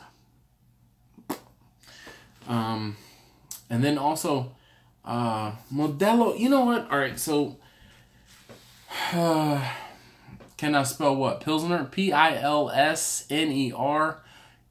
Urquell. Pilsner Urquell. Joseph Panel, sorry for the late response. Still the Germantown area. Oh, that's Panel. Like over there by Central? Is that what you're talking about? Okay.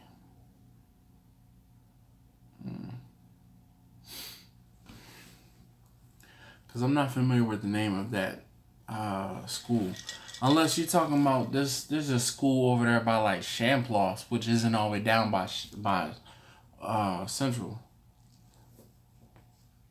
Huh. There you go. Chuck, again, this is why I like you, Chuck. You be confirming almost everything I say.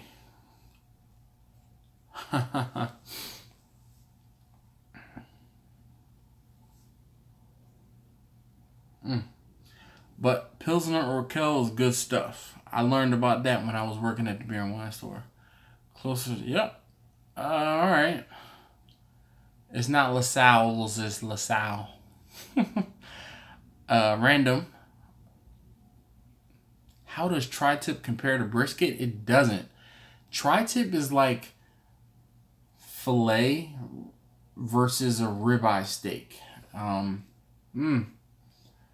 Chuck, I thought about home brewing, and if there's anything I would be home brewing, I'm just leaving it at that.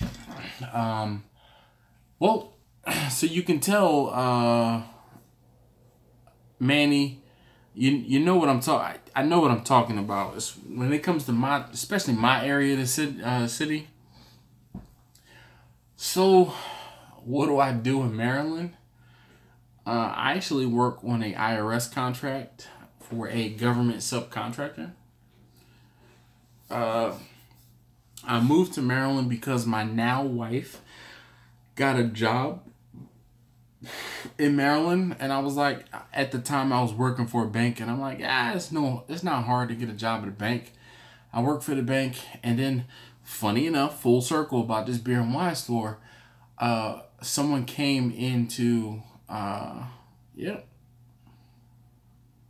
man, if I'd have stayed in Philly, I wouldn't have become as independent as I am. I wouldn't have done the things that I've done. Like, if I'd have stayed in Philly, I'd have never discovered barbecue and found my love for barbecue. So it's a gift and a curse me moving out of the city, but I'm up there all the time. Usually it's like I spend more time on the road than I do in the city. But anyway, so what happened was there was a guy who came into the credit union I was working at that had a check from the beer and wine store that I worked at part-time. And I said to him, I'm like, hey, I know this beer and wine store. I work there part-time. And he's like, you do? He said, we trying to make ends meet? And I'm like, duh, yeah. He's like, well, how about if you made a little bit more money? You know, would you be interested in making more money? I'm like, who's not interested in making more money? So he said, well, look, take my number down. Gave me his phone number, his desk phone number, through the drive-through teller line at this credit union I was working at. And he said, call me. Okay, what do you want to talk about? He's like, just call me. We'll figure the rest out from there. And sure enough, we played phone tag for about a week and a half. And once I finally got him on the line, he's like, send me a resume. I'm like, you could have just told me that from jump, or had the person that been taking my messages let me take a resume, or, you know, your email address. But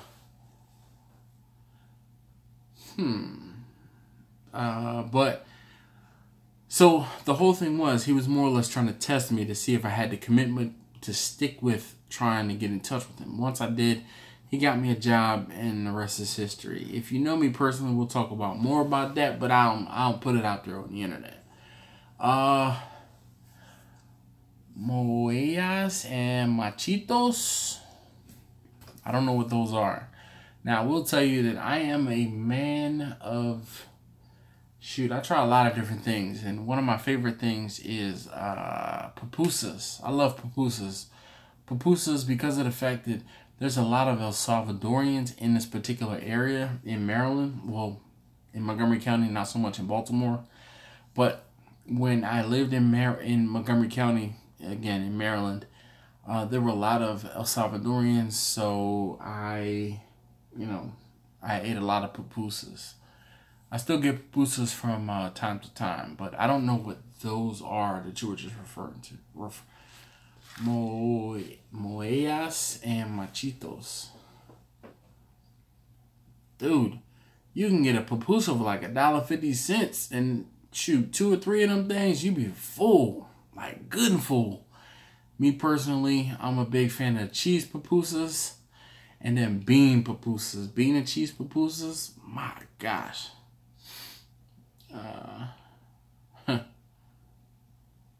That's it. Alright, dude, I will not turn down a cheesesteak, though I will tell you this, Manny. I grew up, like I said, on the top side of Ogans Avenue over there by Shunham Ogans, and I prefer Paganos. If you haven't or don't know what Paganos is, Paganos. Paganos. They're at like 72nd and Ogans. Do yourself a favor, go in there and get yourself a triple cheesesteak. Alright? Triple cheesesteak, thank me later. Robert, deuces, John. All right, so John asked a question. That's what's up. Hey, Manny, really? Yo, if you want to link up and go get Pagano's, great. Definitely, we can sit and chop it up. I have no problem with that. John asked about cooking sausage. JD, you said you're in Chicago, right? That's why you want Italian beef. Cheesesteak versus Italian beef. Cheesesteak a day. A day. Alright? A day all day. You know what I mean? You know what I'm saying? You know what I'm saying? You know what I mean? Alright? That's the Philly in me coming out because I'm at the end of this. Alright. John, I have cooked sausage in the past. I do not cook sausage often because of the fact that I don't get much call for it. In this particular area, there is not many nor much fresh sausage. Almost all of the sausage that's sold in stores in this area, is already smoked. I don't really feel like double smoking stuff is where it's at, so that's why I usually don't. I do not and have not made sausage either. Aside from like making sausage, like my wife and I made some fennel sausage not too long ago, and it was bomb, but I wouldn't smoke it. Good night, Robert. Yes, JD, cheese pupusas are where it's at. Mark, you got me by an hour. It's only like 9:45 there. So let's see. Ishkabibbles. All right, Ishkabibbles is on South Street. Oh, John. So I have never. All right. So here's a little bit of truth. When I was 16 and I had my first car, I used to spend almost every single Friday and or Saturday down on South Street. South Street in Philadelphia is one of the best places to people watch. And you go in, or you go to South Street and you park your car and find a good spot and you just post up and watch people walk by. I've never eaten at Ishkabibbles. I've never eaten at Jim's Steaks, which is also on South Street. I always get a pizza from Lorenzo and Sons. That usually I'm on South Street, Lorenzo and Sons Pizza, and drinks from Fat Tuesdays. That's where it's at. That's what's next. Doing it from scratch. Hot links, jalapeno, and cheese. You know what, Ernie? More power to you. I bought my wife a KitchenAid some years ago, and I keep seeing and know that there is a sausage making attachment for the KitchenAid. I just haven't broke down and bought it yet. No, Ishkabibbles.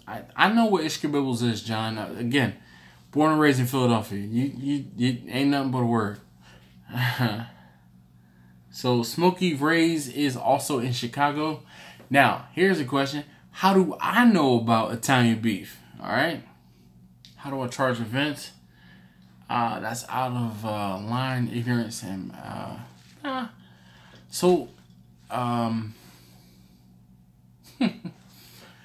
I know I do have to go, John, but you know, when we get to talking, how do I charge for events? Usually, and I've said this before in live streams and or anything, I usually charge a half a pound of meat per person, and then a 25% overage to make sure that you have enough food for those who take too much food or go back for seconds.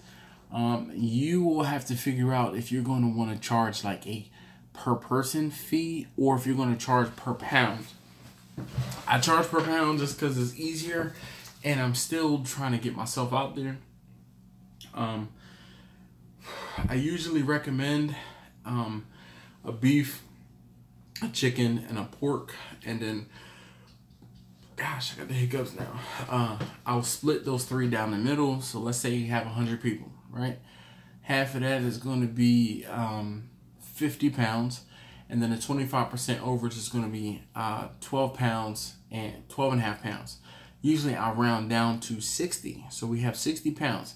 I'll do 20 pounds of beef, 20 pounds of pork, 20 pounds of chicken. All right? And then I charge accordingly. All right. I'll be right back. I gotta go pee.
Alright, I'm back, and as you see, I blew my nose and my nose started bleeding. So it's rather dry here and in Baltimore right now. So I'm gonna end this pretty soon. No, John. Yo. I have yet to have D'Alessandro's. But D'Alessandro's, I'm you know, sorry. But D'Alessandro's is, beef sweetbread. I've never had sweetbread. But I'm down to try it. I'm all about trying new foods. What time is it? In me? John, you can see the Italian in me. Man, it's just that I grew up. What? Smokey Rays, I'm about to ban you from this live stream. You talking about Italian beef over cheesesteak any day? You crazy, dog.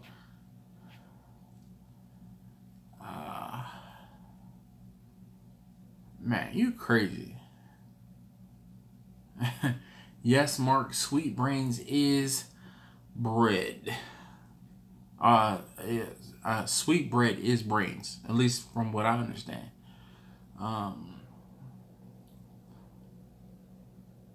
No, I'm not laying off Smokey. Shoot, you can't come. Yeah, he did. Thank you. Ernie, where in Mexico are you? You said I know you said you were near the border or something, but what, which border? Can you see the wall?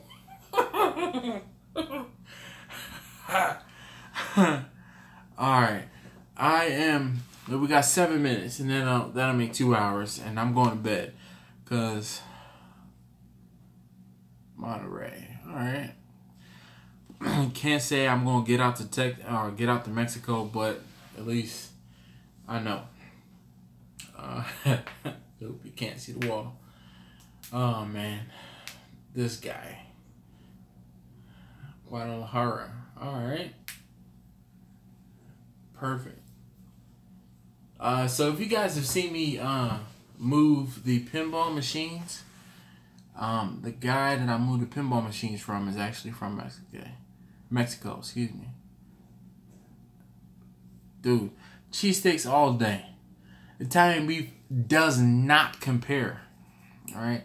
Does not compare at all. Yo. Alright. 7 more minutes, and then we're gonna let this go. Philly and me. Man, Manny, you talking about you from South Jersey or from Jersey. You can't claim Philly yet.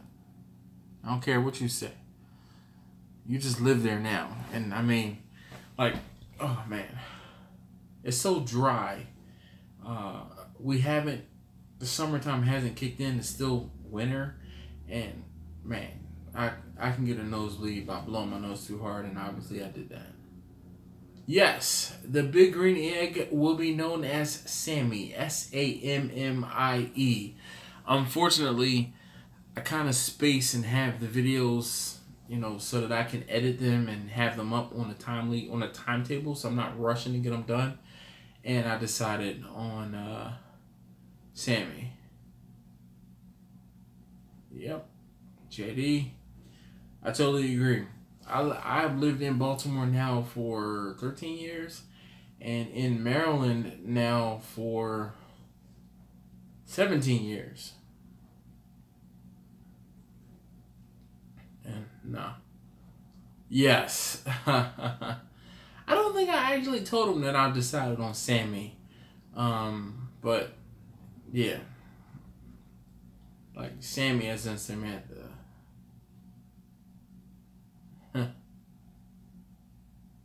Shoot. Hey man, you better claim Philly. That'll keep you alive in the street. Real talk. Yeah, I mean, yeah, I'm saying. So, plus, Meek is free. Oh, you know what else? So, Pagano's is the place to go to get cheesesteaks. And, no, I'm not having a beer.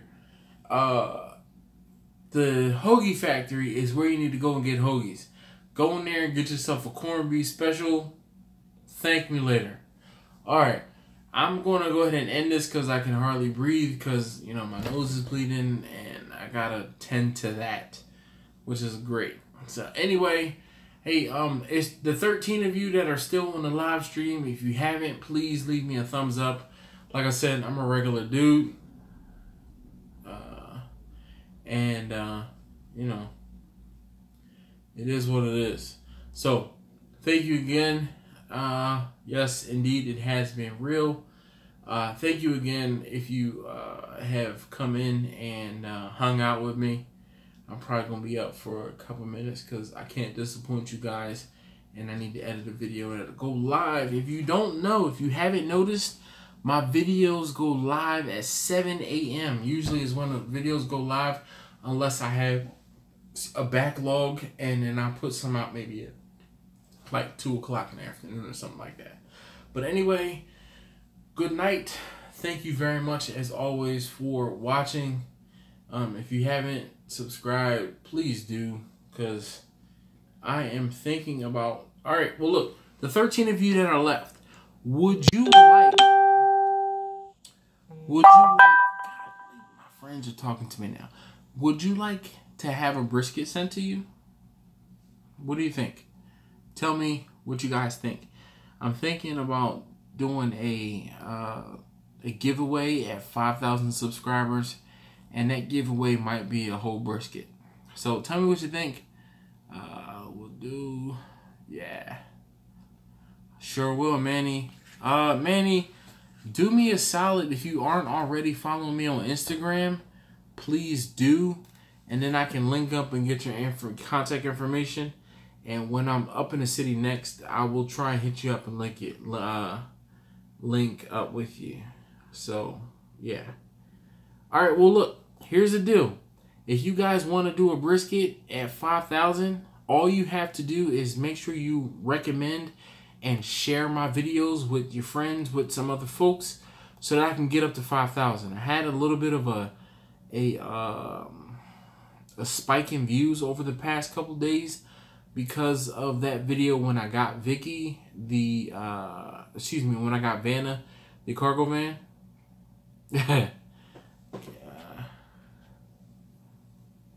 I don't know about that. Juan says he'll eat the whole brisket by himself.